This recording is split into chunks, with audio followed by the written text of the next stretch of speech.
Welcome to Bone Pal Miniatures.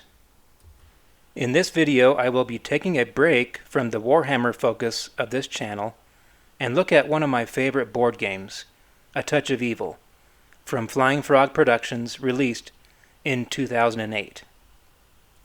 But this is not a board game review nor a playthrough video.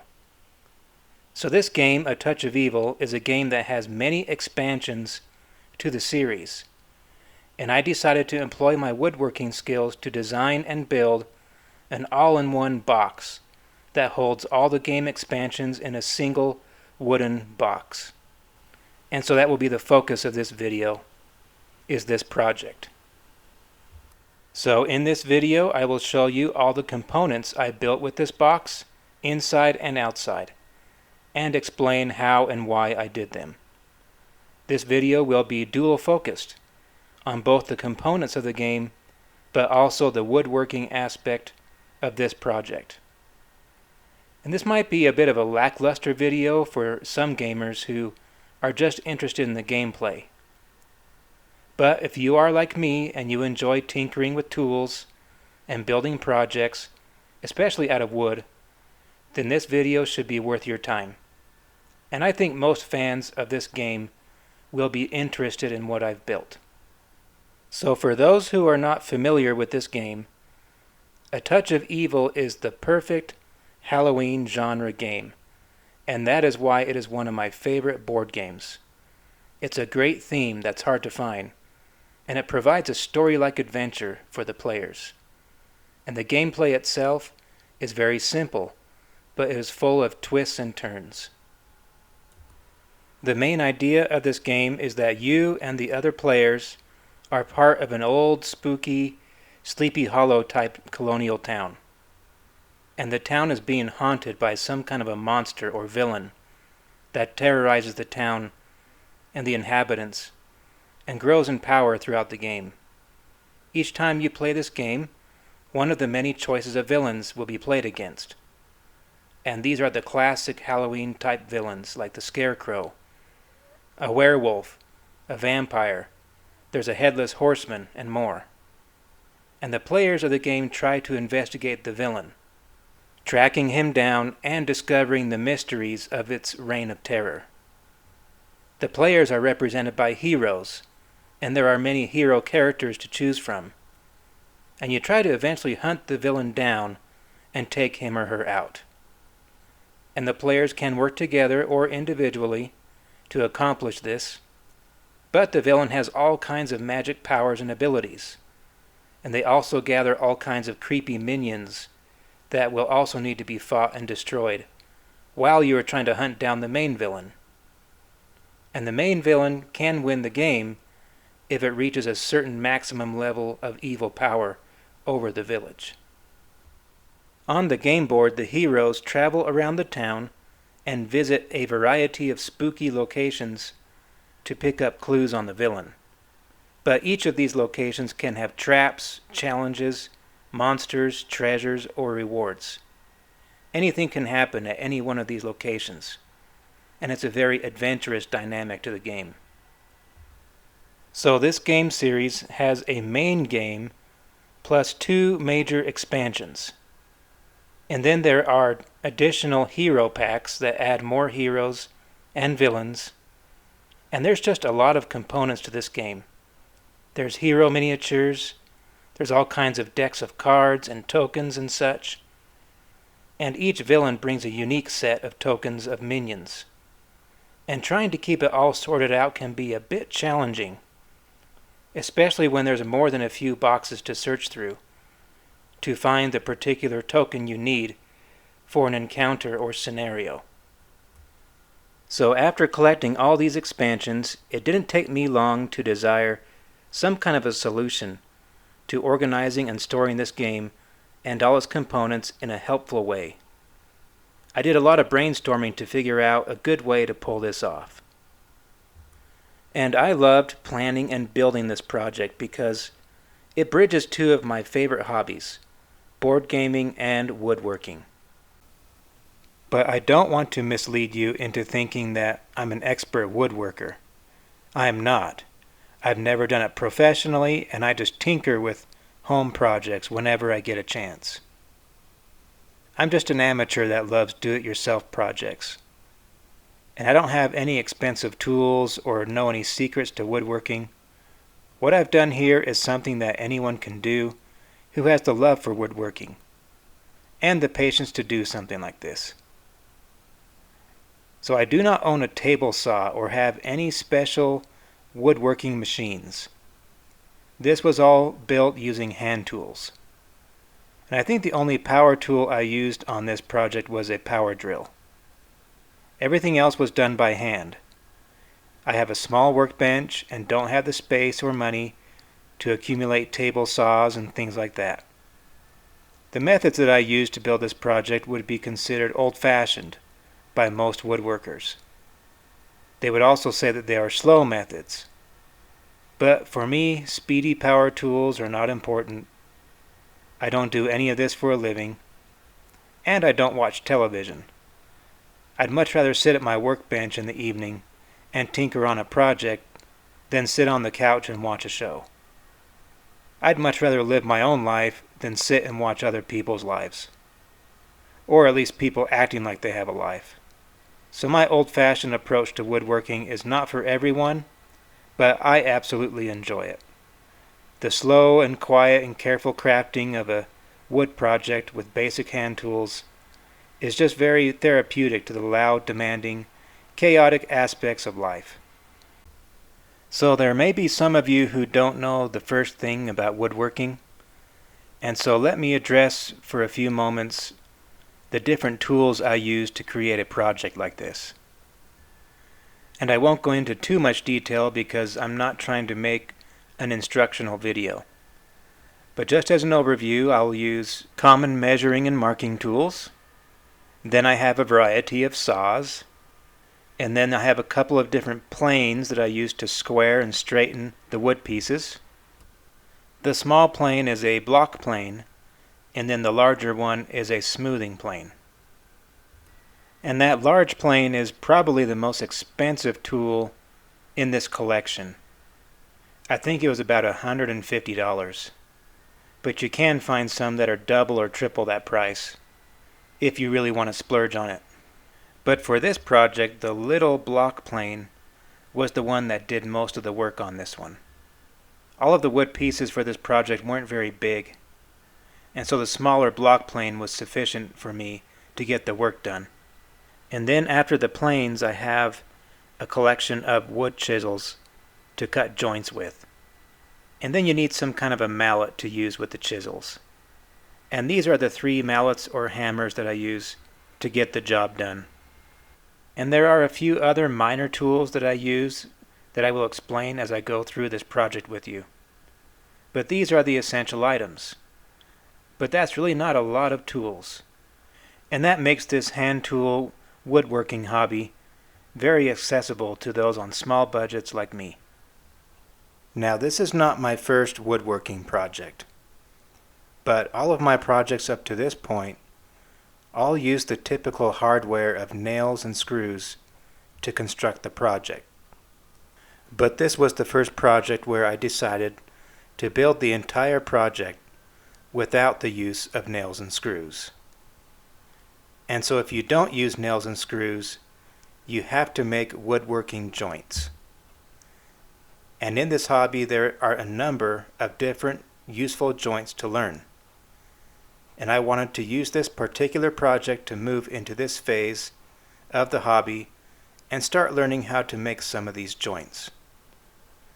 Now, I don't know all the joints that exist yet, but I learned the ones that I needed to use to build this project. There's a couple of other joints that I know about, but they were either not needed for this project or are not really intended for beginners. In particular, there's a dovetail joint that I'm not ready to start using yet. But in place of the dovetail joint, you can use a simple box joint. I sometimes call it a finger joint because it looks like a bunch of fingers or knuckles locked together in a puzzle or zipper-like fashion. So yeah, I'm very fond of this project because I used it to help me step into a new level of this hobby. No more nails and screws. Now I craft these joints. And I'm excited to get better at them and learn more advanced joints, like the dovetail joint and others. Another aspect of this level of the hobby is that you have to become more adept at using your hand tools. You have to take care of your tools better than you typically would take care of your power tools. If you let your tools go to crap, your project will reflect that. But if you sharpen your knives and planes and chisels and care for them, then it will pay off big time during project construction. And the more frequent and quality care you put into your blades, the better your experience will be. So this is not a hobby for people with an on-demand attitude. But if you do have patience problems, maybe this is a hobby that can help you get that under control. It might be really good for you. But for those of you who participate in the Warhammer hobby like I do, you are most likely learning the joy of patient crafting through that hobby. Building and painting hundreds of miniature soldiers requires a high level of patience. And that's why I think this type of hand tool woodworking works well with me, and it just might with you. So with that lengthy introduction out of the way, let's start looking at this box project. And here it is. So let's start with some general information about it. The wood I used was pine, and the only hardware I used on this box are the hinges on the back and the latch on the front. Everything else was constructed with joints and wood glue. Now let me give you the outside measurements of the box. It is 15 7/8 inches square on the base, and then the height is 7 7/8 inches tall. So it's about twice as wide as it is tall. And the wood itself is 3/4 of an inch thick. And the height to the box that I mentioned does not include the lid. So that would add another 3/4 of an inch to the overall height. And the weight of the empty box is 11.8 pounds. Now, even though the artwork was one of the last steps of the entire project, I'll just start with that and get it out of the way. So I used a wood burning tool to do all the artwork on the outside of this box. And it was all done by freehand. So you can see that on the lid, I tried to mimic the lettering on the original game box for the words "A Touch of Evil." And that wasn't too hard to do, but I did not want to copy all the character images that are on the original game box because I just wouldn't be able to do that. So I just did some simple things to improve the look on the top of the box. So you can see some candles, a bat, and then some claw marks. And I thought that approach was just right. And I like this wood burning approach on pine especially because it shows up so well against the natural color. And as long as this box does not sit in the sun and rain, this artwork should never really fade away. So then on the right side of this box, I made this really simple cemetery scene. And then over on the left side, I made all of these spooky eyes. And then I did something more elaborate on the front. So you can see a wolf, and then there's a carriage off in the distance. And all of these scenes are all of my ideas, just typical Halloween spooky images. You will also notice that on the two sides of the box, I carved some recessed handles into the wood. I didn't want to use hardware handles because I wanted this box to sit on a shelf with the other games in my board game collection. And I wanted this game to sit flush with the other games. I did not want any wasted space on my game shelf due to metal handles protruding on the sides. And so I carved these recessed handles with my chisel, and I did this after the entire box was constructed, but before the artwork. So after cutting all the box joints with my chisels, I was quite familiar with how my chisels cut and was able to cut these handles just by eyeballing them, and it wasn't too hard to do. And these handles are deep in the center and then taper out to the outer surface on both ends of each handle. And I just cut these recessions until they were deep enough to comfortably get a grip on the box. And this is a heavy box, and so it was well tested. And I think this is a very nice way to include handles on a box like this. I like how they are flush with the outside, and they don't require extra storage space. And I also think it gives the box an elevated, craftsman-like look. Now, the only times I violated my no hardware rule was with the hinges and the front latch. And I can certainly think of ways to have a lid without a hinge, but this box was meant for a board game that gets a lot of use in my house. I think we play this game about 10 times a year. So it needed to be easy to use for kids, so I thought it would be best just to use hinges to keep it simple. And all this hardware was originally zinc metallic color, and I had to paint them all black. And I'm kind of surprised the paint is holding up on them so well. Now, the final step to any project is always the finish, and I finished the outside of this box with shellac. And shellac is an old traditional alternative to staining. It is a natural wood finishing compound that is obtained from shellfish, I do believe. And it does a really good job of protecting the wood and bringing out all the natural colors and grains. It takes care of the staining and the sealing all in one step. It smells interesting, and once you start to apply it, it can quickly turn a little sticky, so it takes a little practice getting used to it. But it is the old traditional wood treatment, and it's good to learn how to use it. And if you do woodworking and haven't tried it yet, I recommend trying it. And I'm glad I took the opportunity to learn, and I now always keep some shellac on my shelf. And I think it's the best option for bringing out the natural wood color of a project. And on this project, I believe I applied 3 coats of it. And I think it turned out wonderful. It's buttery smooth and shiny and just pretty. And I think learning how to do a good finish on a project is only a reward to yourself, because it helps highlight all the wonderful work that you have put in to that project. Now, when you look at the construction of the lid itself, you can see that I used 8 boards, and the joints don't seem complicated. They are pretty much just butted up against each other on the sides and on the ends. But there is more than meets the eye with this lid. I knew this lid would have to endure a lot of wear and tear, because I have some little kids who I had no doubt would be interested in crawling all over the box and standing on it when the game is not in the closet. So I had to reinforce this lid. And what I did was I drilled holes on all the edges of these boards. And then I cut up little dowel pins or rods. And I drilled these holes using a power drill, and this is the only time I used a power tool on this project. And I think the dowel pin rods were about 1/4 inch thick in diameter. So every board edge that is mated up with another board has 2 to 4 dowel rods or dowel pins that help connect them together.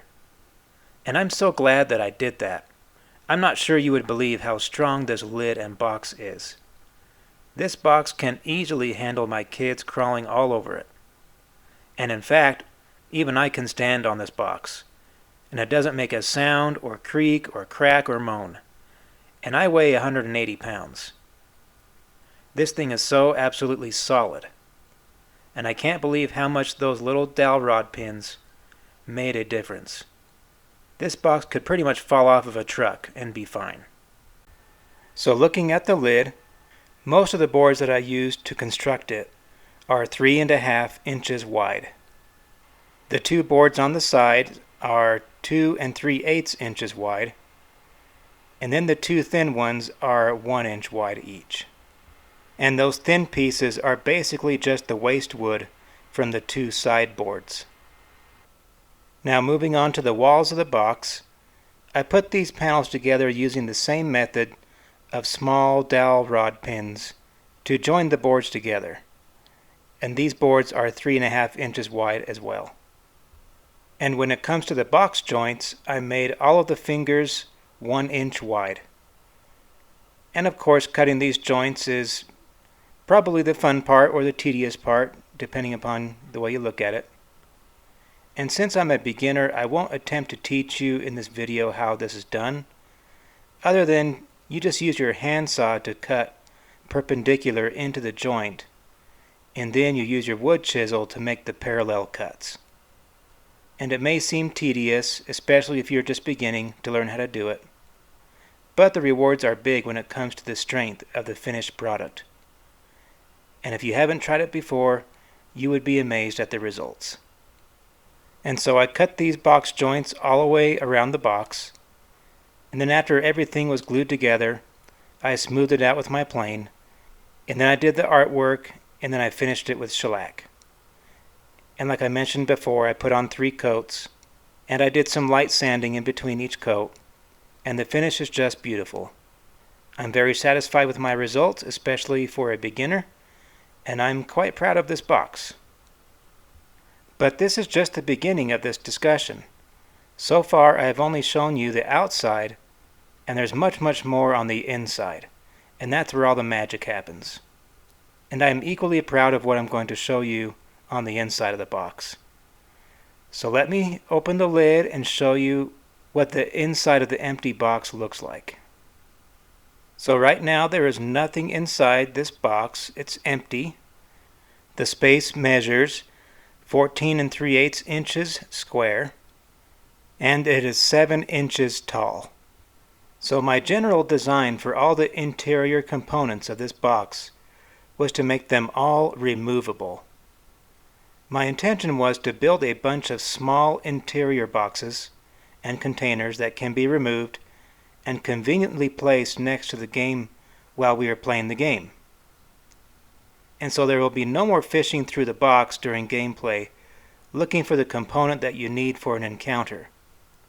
Everything can come out and be placed on the table side to allow for convenient access during the game. And I think this is a unique and helpful system. And I have about 100 board games in my closet, and I don't know really any of them that have this extent of convenience features to them. To have interior storage components that can be removed and placed right next to the game board and ready for gameplay is a special upgrade to game planning that I wish more game designers would consider. There's a few that do, but it seems like there's not enough of them. And that is exactly what I have done. So let me show you what I'm talking about. So let me start with the card decks. As you travel around the game board and visit different locations in the village, most of them have a unique deck of cards that you draw from. And with all the locations available, which is awesome that there are so many places to visit, there are many decks of cards to keep organized. And each will have a discard pile. And some in each deck may get completely removed from the game. And so the game table can get really messy with all these cards floating around everywhere. So this was the first problem that I decided to tackle. And I built a solution for this even before I started to conceive the idea of the main storage box, because it was such a messy problem. So the simplest solution was to build trays that can hold these decks of cards. And I built the trays in groups of 5 card decks. And so why did I do groups of 5? Well, if you look at each map of the board, there's 3 maps altogether when you have all the expansions. Each map board has about 4 to 5 locations with card decks associated with them. So to make things easy, I thought it would make sense to make a separate card deck tray for each of the map boards. So here's the first one, which is for the Shadowbrook map.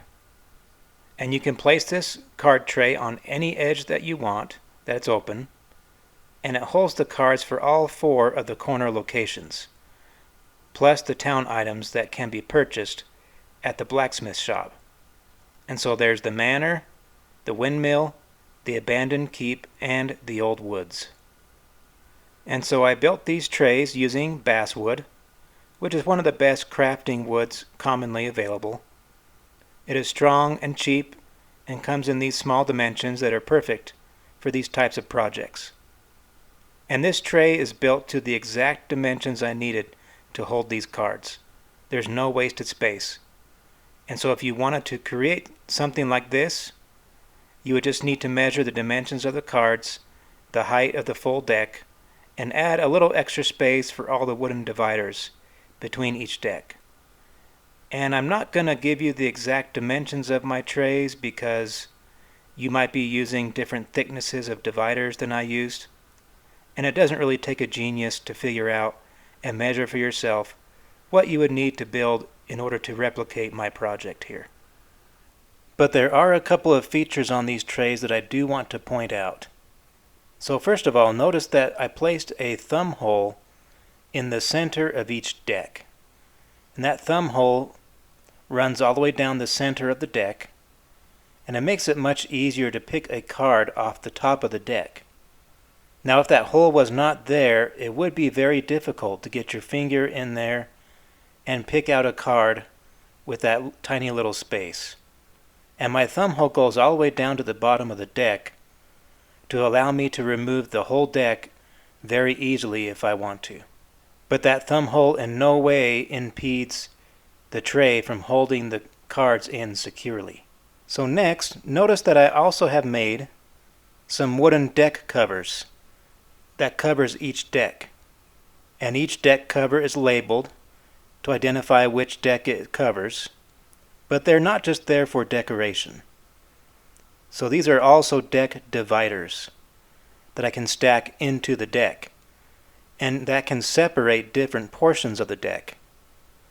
And I have that feature so that I can separate the discard pile from the active pile of each deck. That way my discard pile for each deck does not take any more room around the game board. It's all contained within the same footprint of the tray.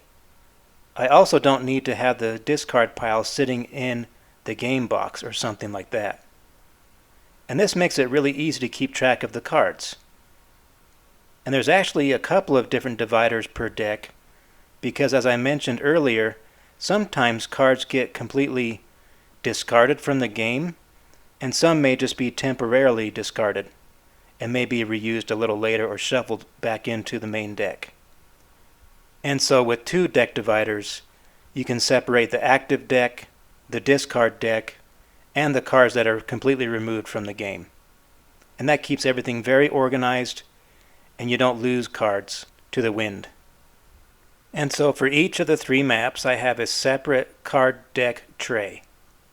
And then I have a fourth tray for the general cards.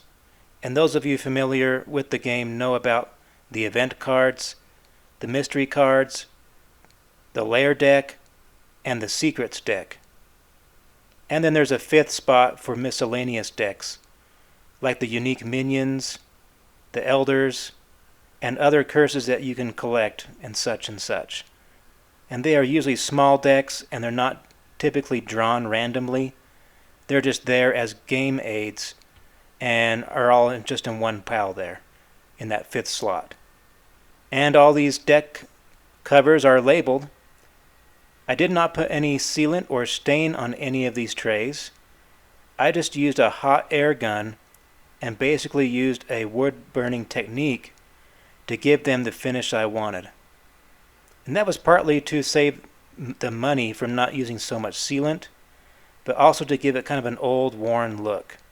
And I think the wood burning is a great approach for that.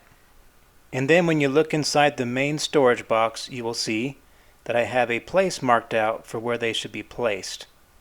And it's just that easy. I designed the dimensions of this storage box to perfectly contain these card trays. Just enough room. They fit like a glove, and I keep the bigger tray on top, and I will show you why later.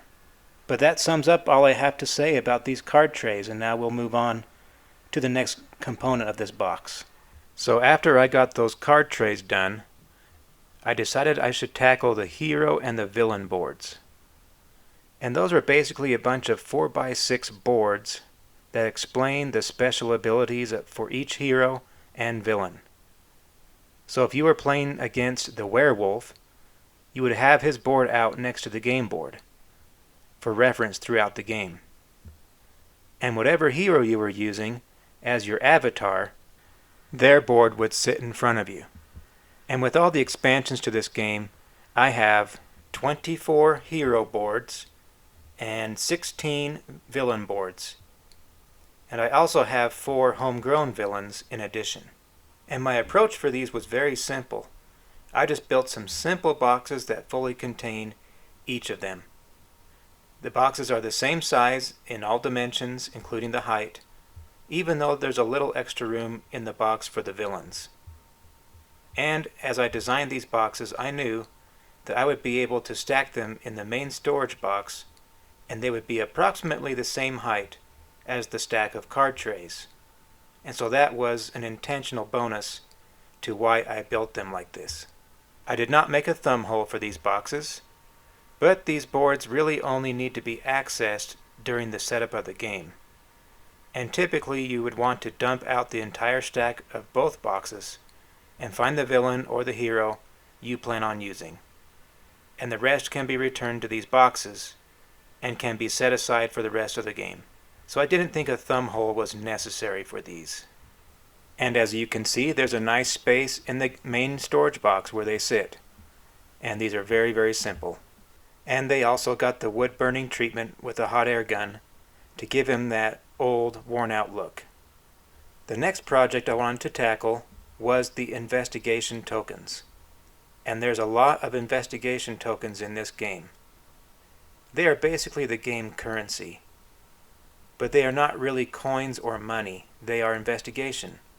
Kind of like clues that you gather from around the village. And all the heroes in the game are kind of like detectives, trying to figure out where all the evil is coming from and how to track down the villain. So everyone picks up these investigation tokens as they progress through the game. So easy enough, I simply built a small open box or bin that holds all the investigation tokens.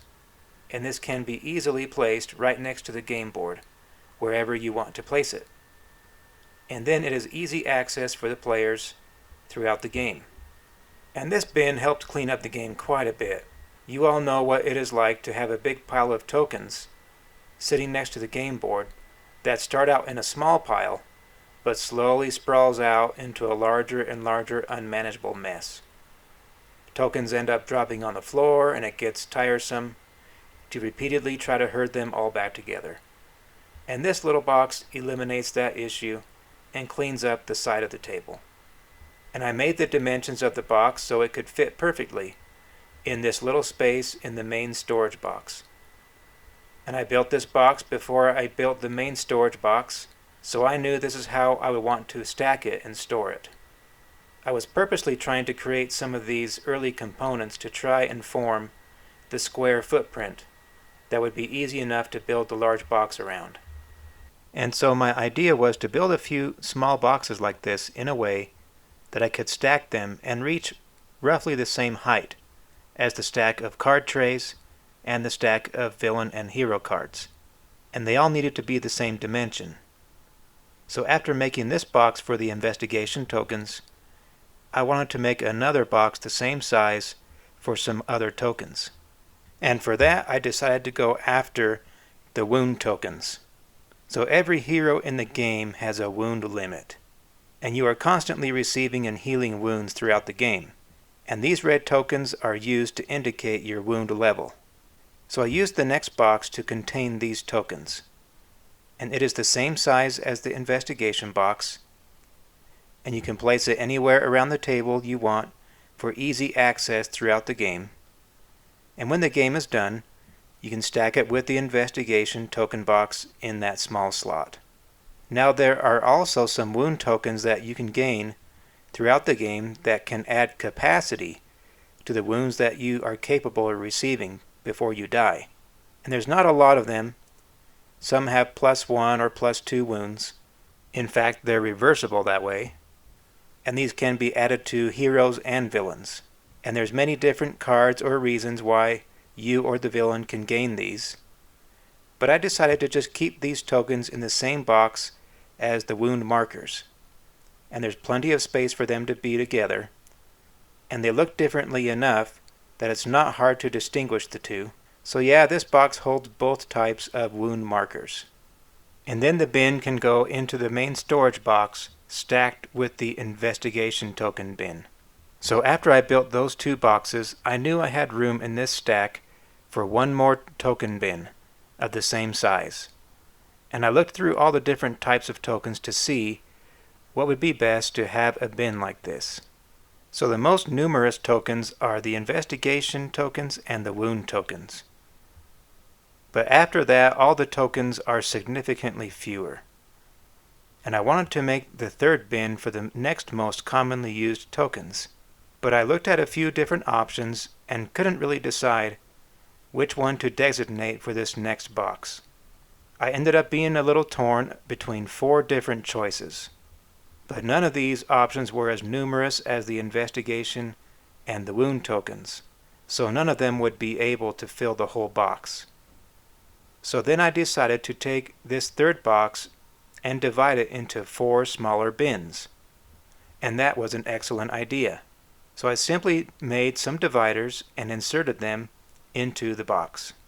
So the tokens that I put into these bins are the resolve tokens, the attribute tokens, the coins, and the transformation tokens.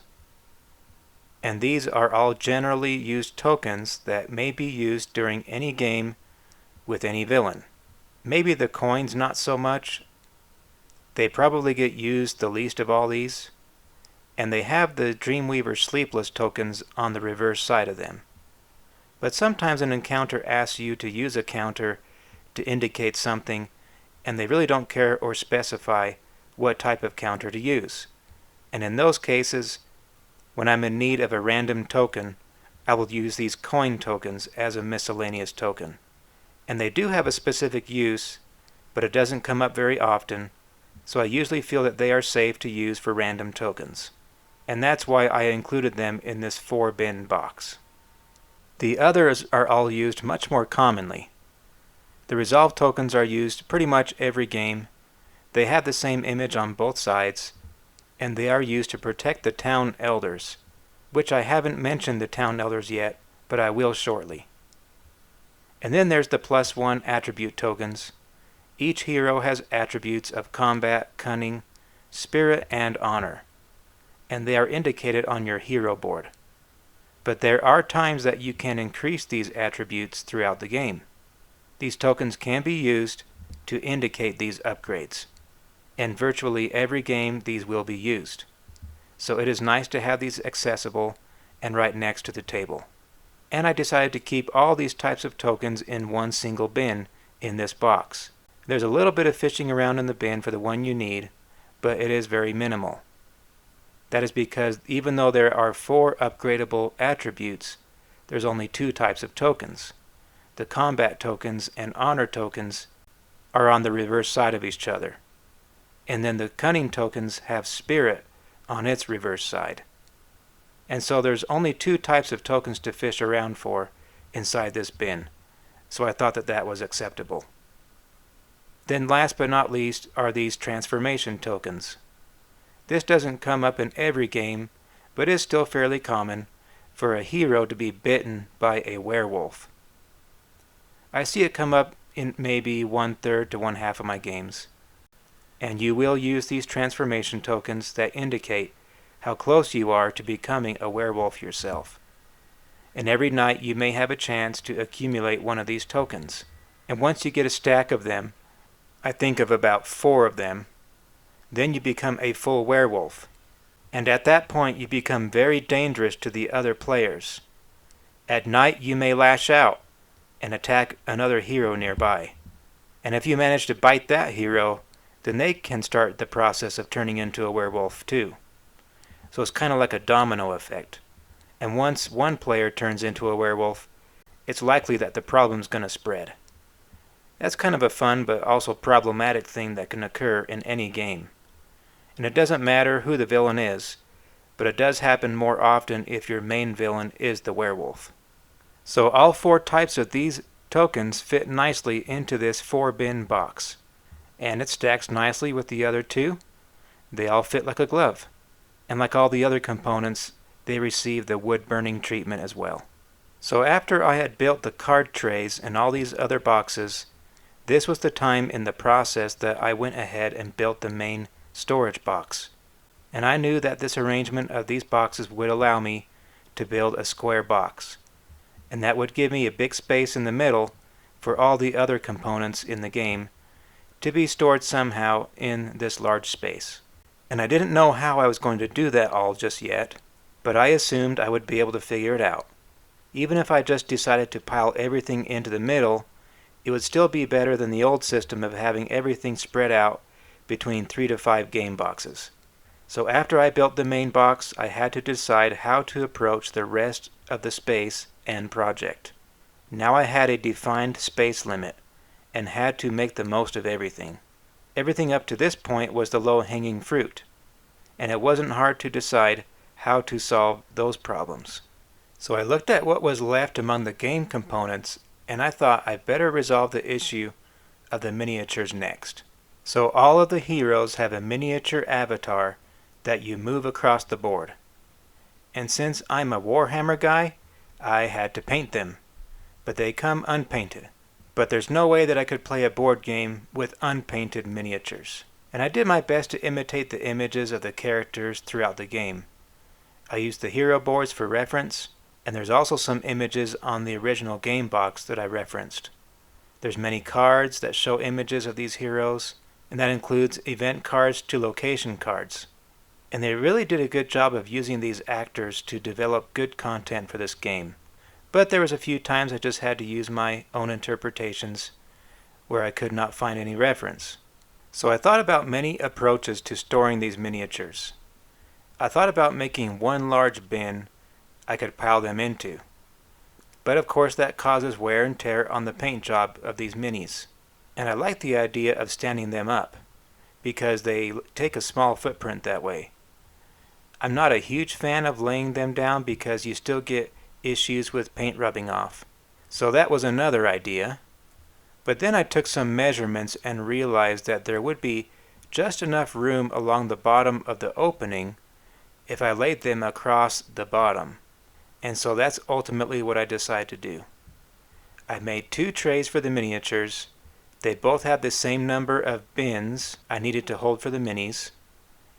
And it doesn't really matter how you arrange the minis within the bins, but I've been storing them in a male and a female group, as you can see here.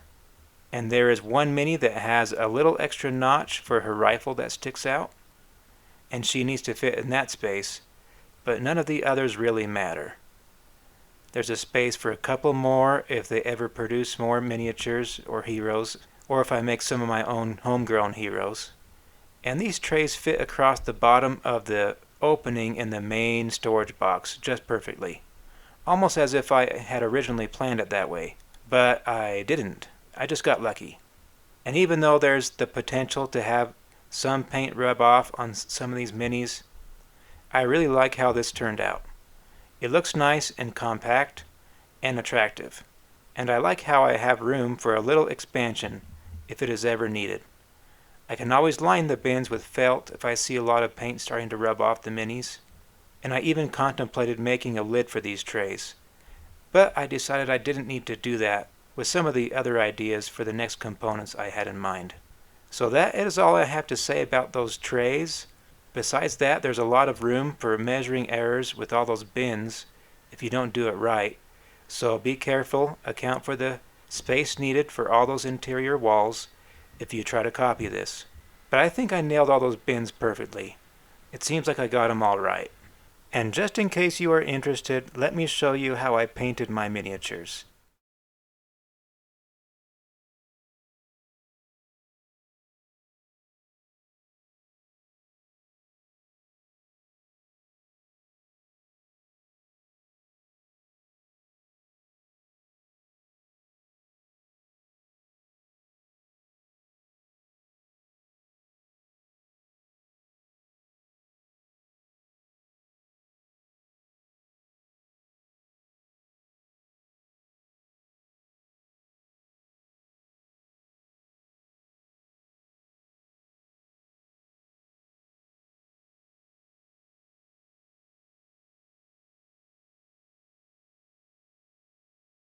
So after I finished the trays for the miniatures, I looked at what was left and realized I had 3 game boards still, plus all the extra little tokens that come with all the villains and everything.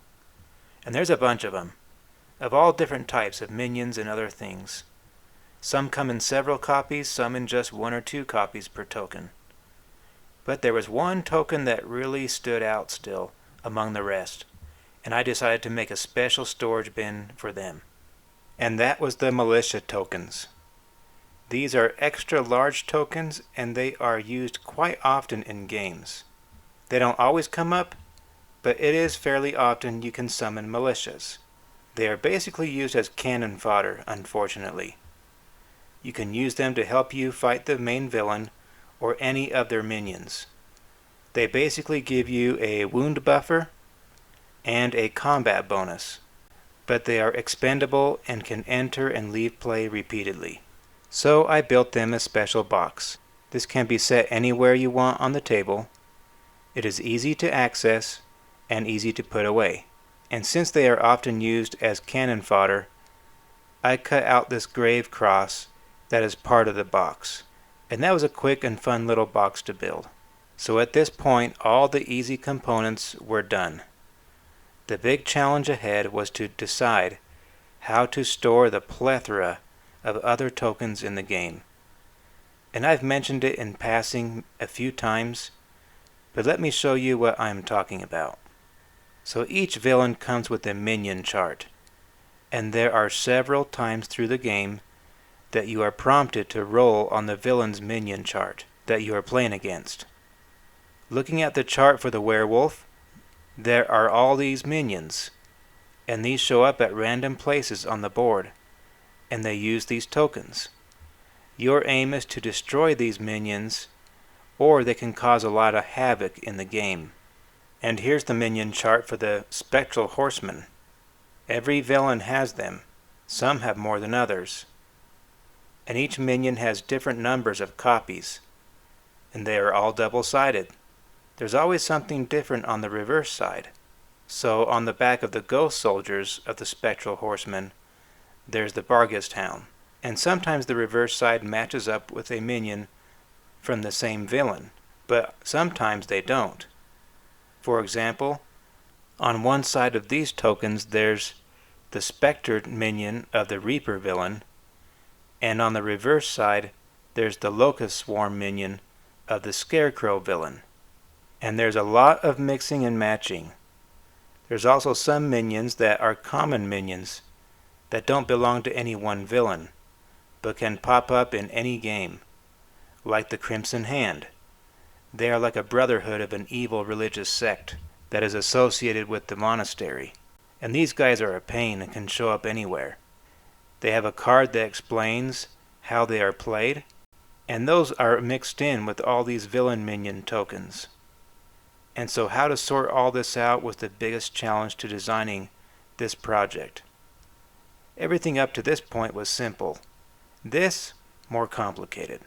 So I could have built one large storage tray that would have held all the tokens together. And that seems the simplest approach. But how to sort and organize all that was the question. Because you never use all the tokens in one game. And there's usually just the ones associated with that villain that you expect to use the most. Then there's some other tokens that might get used, but it seems like it could be a huge potential time waster to have to look into the storage tray and go through all the types of tokens until you find the one that you needed for an encounter. And before I built this project, I had each of the token types separated into small baggies. And from using that system, I knew it usually took a little while to search through all the stacks of baggies and find the one that you needed. And so that was a problem that I wanted to solve. And the associated problem with that was that each token is double-sided. How could I quickly look through all those tokens with the ability to look on both sides to find the one I need for an encounter? I realized that if each token was laying on its back, then it would greatly increase the time it would take to find things, because each token would have to be picked up and flipped over until I found the minion I needed. And so I thought maybe a solution was that I should have some bins with labels on them, so I could read what was on the bins and know what token was stored there. That was an approach, but the idea of labeling all those potential bins I would have to make seemed nauseating to me, and I didn't want to do that. So yeah, lots of different approaches to this, with different problems each way. So ultimately what I decided to do was to make some small token trays that are grouped in as few of villains as possible. Let me show you the easiest one as an example. So here's the smallest token tray I have. This is for the Banshee villain and the Dreamweaver villain. And the tray has 3 bins. One bin holds the token that has the Borrow Shade minion from the Banshee on one side, and the Crimson Hand minion on the other side. The next bin holds the Sandman minion on one side from the Dreamweaver, and then the Shadow Beast minion on the other side, also from the Dreamweaver. And then there's a single slot for the Groundskeeper token from the Banshee villain, and then that's it.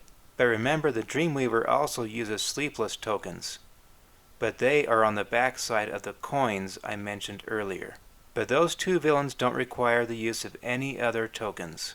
So now if I am playing against one of those 2 villains, I can just set this token tray next to the game board, and that's it. All the others can stay in the box. So when I need to find a minion token, it greatly reduces the number of tokens I'm required to look through to find the one I need. And since they are standing up, I can easily spin the tray around on the reverse side to see the opposite side of the tokens. I don't have to waste any time thumbing through them. So that was my approach to this token problem. I built a bunch of different trays that hold these tokens, and they are grouped in as few villains as possible. So I just looked at what was on both sides of each token, and from there I determined the best way to group these tokens together on a single tray for those villains. So let me show you the next one. Here's the tray for the Werewolf, the Scarecrow, and the Reaper. The front bin holds the Crow tokens for the Scarecrow, and the Rat tokens for the Werewolf are on the reverse side, and there's 27 of those tokens. Then on the right side there's a bin for the Feral Kin tokens, which have Rat's nests on the reverse side, and both sides belong to the Werewolf villain, and there's 16 copies of those. Then on the left side there's a bin for the Locust Swarms for the Scarecrow, and on the reverse side of that there's Spectres for the Reaper. There's 10 copies of that token. And then in the middle rear there's 2 more tokens of Locust Swarms, but they have Assassins on the reverse side. And then in front of those there's 2 tokens with Spectres and Highwaymen on the reverse side. So the minions of those 3 villains are contained within this tray. And so I think you get the idea now. And I don't want to belabor this video and explain every tray and every single bin and every single token. That would just take too long. So from here I'm just going to show you each tray and what villains it holds tokens for. For example, this next tray holds all the tokens for the Gargoyle, the Bog Fiend, and the Unspeakable Horror. The next tray holds all the tokens for the Vampire, the Necromancer, and the Dryad. But there's one exception for this one. There's an enchantment token for the Dryad that has Eggrog tokens for the Krampus villain on the reverse side. And so here's the tray for the Christmas villains, Krampus and the Nutcracker. So the tokens that are shared between Krampus and the Dryad would need to be transferred to this tray if you are playing the Krampus villain, or vice versa if you are playing the Dryad. And I think this is the only case where tokens may have to be moved from one tray to another, depending upon the villain that you are fighting. And I just didn't want to lump that many villains all together in one tray. And I wanted to keep the Christmas villains in their own separate tray. And so after that one, this is my tray for the ghost ship, the sunken seven, and the kraken, and the siren. Basically all the sea villains. And the ghost ship is the largest token in the game, and I thought it deserved a special slot, along with the kraken, in that naval-themed slot in the back. Then last of the villains but not least, there's the tray for the spectral horseman and the shadow witch. And that's not really the end of all the trays, that's just the villains. There's a few more trays that have other tokens. For example, this tray holds the tokens for boats, bombs, journal pages, and letters. One of the interesting things about this game is that there are several tokens that are included in the game that have no specified use. They are just extra tokens, and you can do whatever you want with them. And those include the tokens in this tray. Now, I have developed some of my own house rules on what we do with these tokens, but I will save that information for a possible future video on that topic. The next tray holds extra minions that have no specified use. There's the Descendants of the Deep, the Demon Host, Smugglers, and Stalkers. I also have some more Highwaymen in there. And then finally the last tray holds tokens for all the villains, the animals, the allies, and all the town elders. And this tray usually sits next to the game board during gameplay, regardless of who the villain is, because you may need any one of these tokens at any time. And once again, all the trays were treated with the wood burning technique with my hot air gun.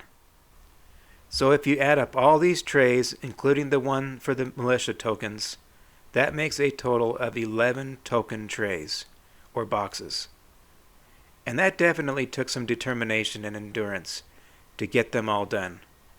But the system works wonderfully. All the tokens I need for a game can sit at the table, and the ones I don't need stay in their tray, stowed away in the storage box.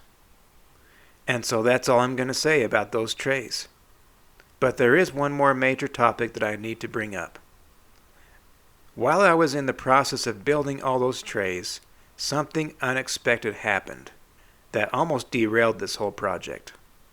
So what happened was the producer of this game released a 10th anniversary edition of the original A Touch of Evil game. Along with the new release, all kinds of extra goodies were included that were not included in the original release. They released a bunch of new cards, some new event cards, and mystery cards, location deck cards, plus some plastic investigation tokens, plastic wound tokens, and some special miniatures. They introduced an epic version of everybody's favorite villain, the Spectral Horseman. Epic basically means more challenging. They also released a miniature figure of the villain, and I painted him up real nicely.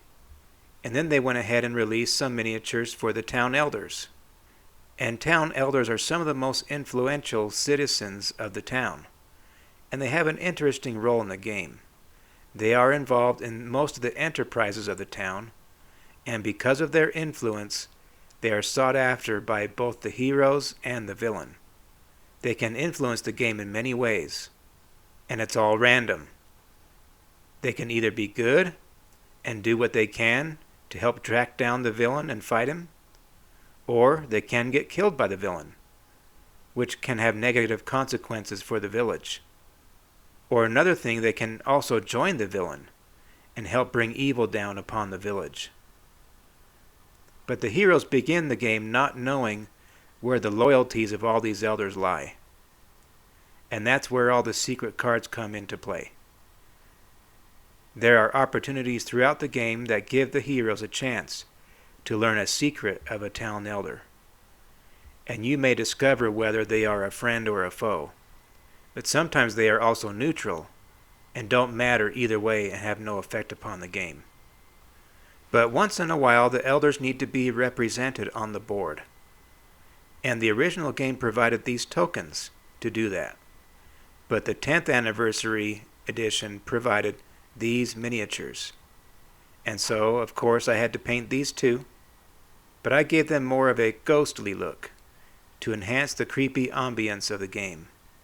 Another surprise with the 10th anniversary release was some miniatures to represent the 4 corner locations of the Shadowbrook map. So there's a miniature of the manor, the windmill, the abandoned keep, and the old woods. And I painted those up like is my custom. So I was certainly very excited to see all these new additions to enhance the game. But at the same time, it made me a little concerned for my box project. All of a sudden, I had more items to account for in my storage system. But I had not originally planned for them, and was a little nervous about finding enough room for them in my box. And what makes me even more nervous is that what happens if they continue to release more content, like epic villains with miniatures, or more miniatures of locations like the monastery or the inn or the lighthouse or the covered bridge or the church or like the doctor's office or something. There's lots of things that they could do. Cool possibilities. And I think they should definitely do some more of them. I think the Kraken and the Ghost Ship would be great miniatures to add to the game. And I'd like to even see an epic version of the Scarecrow and Krampus. But the question for now is, how was I able to fit all these recent additions from the 10th anniversary into my box? So of course the cards were of no issue at all. There wasn't a whole lot of them, and I just shuffled them into their respective decks. I simply added the new investigation tokens and wound tokens into their respective boxes, and they had plenty of room for the new pieces. And I went ahead and kept the old cardboard tokens and used them right along with the new plastic tokens. That way there's plenty of each to divide among the players. But the elders were interesting. I had some extra space below the hero miniatures on the bottom of the storage box. So I went ahead and checked the fit, and it seemed like they would work right there, and so I made their own storage bin. But I kind of screwed up the construction of this little box. You can see that there's a large gap between the Elder's box and the miniatures tray. So there's a bit of some wasted space that I didn't really utilize. And the minis barely fit within the box. In fact, I even messed up the box badly enough that you can see that the upper and the lower walls of the box are not exactly parallel. The left side is a little shorter than the right side. And so the space for the miniatures is a little taller on the right side than on the left side. And so that forces me to place the tallest town elders on the right side of the bin and the shortest elders on the left side of the bin. And even Lady Hambrook still did not have enough room, being the tallest miniature. I had to go and chisel out a little special groove for her so that she would fit properly. And I don't know why I screwed up this box so much, but I think I was just rushing it. And I made all these measuring and cutting mistakes. So each elder has to be assigned seating within this box in order to accommodate for the size discrepancy. And so I marked their assigned spaces on the bottom long wall of the box. But I'm thinking that most likely one day I'm going to have to just rebuild this little box for the town elders and make everything fit right and give them the proper dimensions for them. But that's really the only major construction mistake I made in this whole project. Yes, there's a few cosmetic mistakes here and there, but this was my only constructive mistake. And so all in all, I think I did pretty well, and I can easily fix and rebuild a better version of this town elder box. And so with that, I am finished covering all the different little boxes and trays that I built for this game. And I thought about making a tray that holds maybe all the 3 game boards, but I ultimately decided that they didn't need it. And so I did not build a little tray for the game boards. So let me show you how I stack all the trays into the box. And so in order to help everything sit flat and stable, I had to make a series of planes or floating level boards. So for example, I have a set of level boards that sit on the top of the miniatures. And they are labeled here 1, 2, 3 to show how they are ordered together. And then they have footprints marked out on them to show what trays and other items sit on top of them. So you just follow the keys shown to continue stacking the box. We start with trays, the Christmas villains, a few more trays, a couple more planes, another tray, the creepy music CD, 2 more trays, another spacer that keeps the CD below and the minion charts above. Then all those charts, another floating spacer on the right side, which will keep the game boards above it. And there's the 3 game boards, and then the rule book. Then there's the flying frog, and I think they should make a miniature for that one for sure.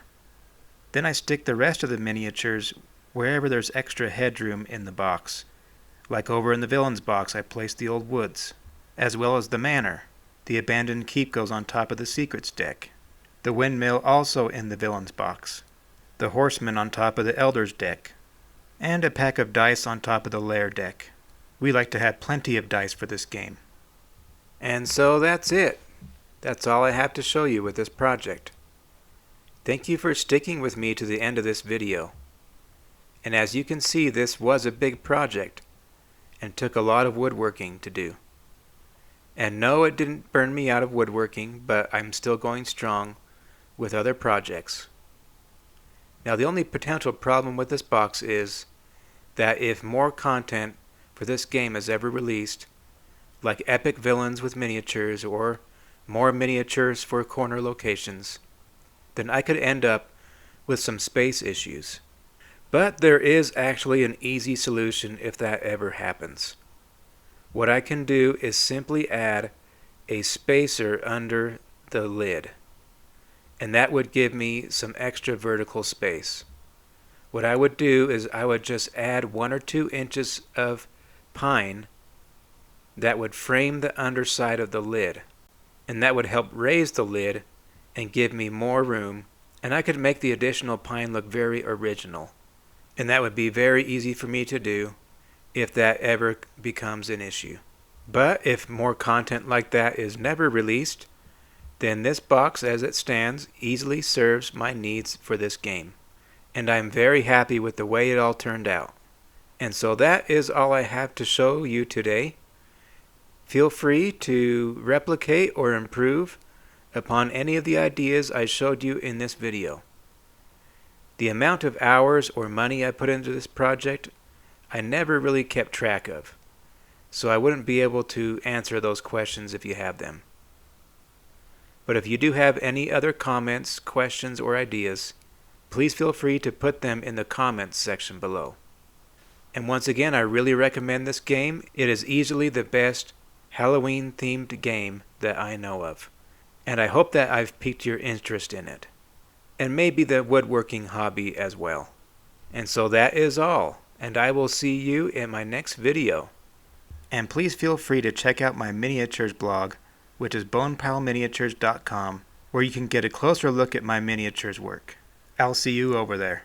Goodbye.